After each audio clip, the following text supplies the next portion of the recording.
What's up YouTube, Electric Kicks here, back at it again with another video, and today we got something different.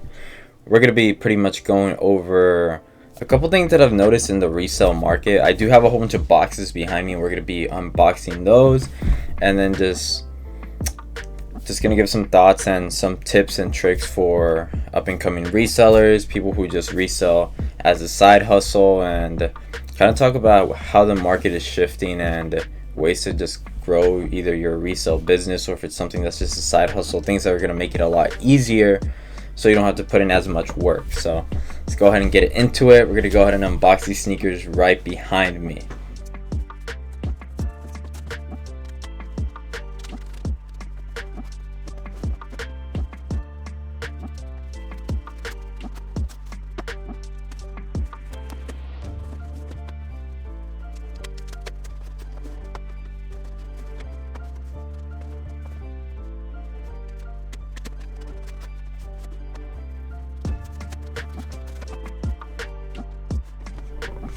Alright, so behind me I got a whole bunch of sneakers. As you guys can tell, it's gonna be a Nike Dunk sneaker box. Inside of this sneaker box, go ahead and open it up, the infamous Panda. And yes, all of the shoes behind me are going to be Panda Dunks.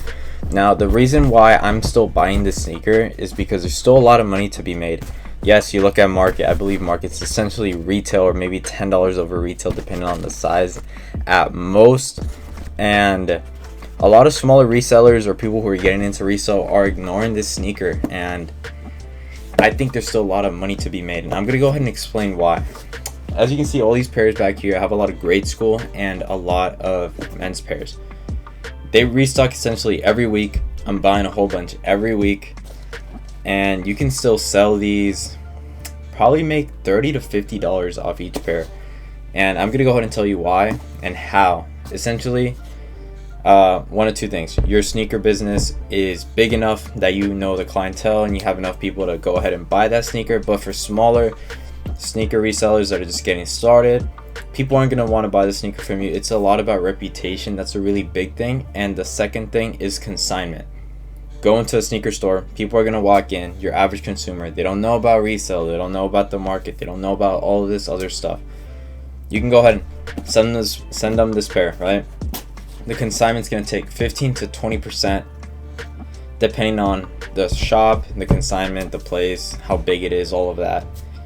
And they're going to go ahead and sell this sneaker for $160 to $180 depending on the size, right? I'm making $30 to $40, $50 depending on the size, how much to sell it for, all of that.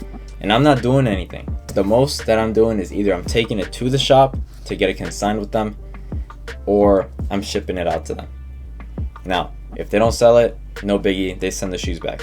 Now, this is a big plus. All the sneakers you saw behind, almost all of them are from Nike. You have a 60-day return policy. Let's say you can't sell it, you just return it, right? You don't worry about your money, you don't worry about losing out.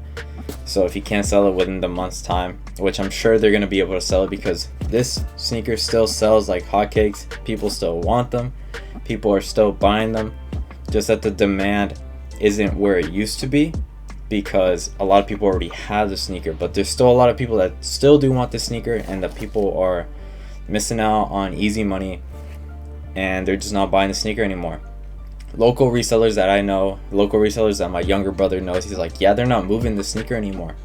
Why? It's because the market's so low, and a lot of people who are buying from them are either other resellers or people who pay attention to the market. Sometimes they're like, oh, this person also has it, they're more reputable, they're gonna go to them and pay that resale for that sneaker. So I would say for small resellers that are just using this as a side hustle and don't really care about building a brand, keep buying the sneaker. There's still a lot of money to be made. Go through consignment, selling it to them, you still make your quick buck and you don't put too much work. Now, if you are a reseller who's trying to build your brand, 100% still try to sell it through either your Instagram, your OfferUp, whatever page you have up that is under your brand's name or your reseller name. Sell it through that, because that's the only way you're going to build clientele build a community of people that know, hey, you're good for reselling shoes, I can go to you if I need sneakers.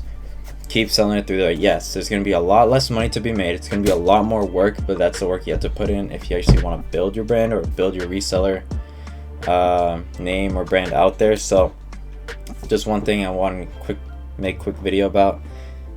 Pretty much there's a lot of options out there. If you're just trying to make it a little side hustle, make some cash, you know, you're just super casual and just buy shoes every week or so, just whatever is hyped, and try to resell it.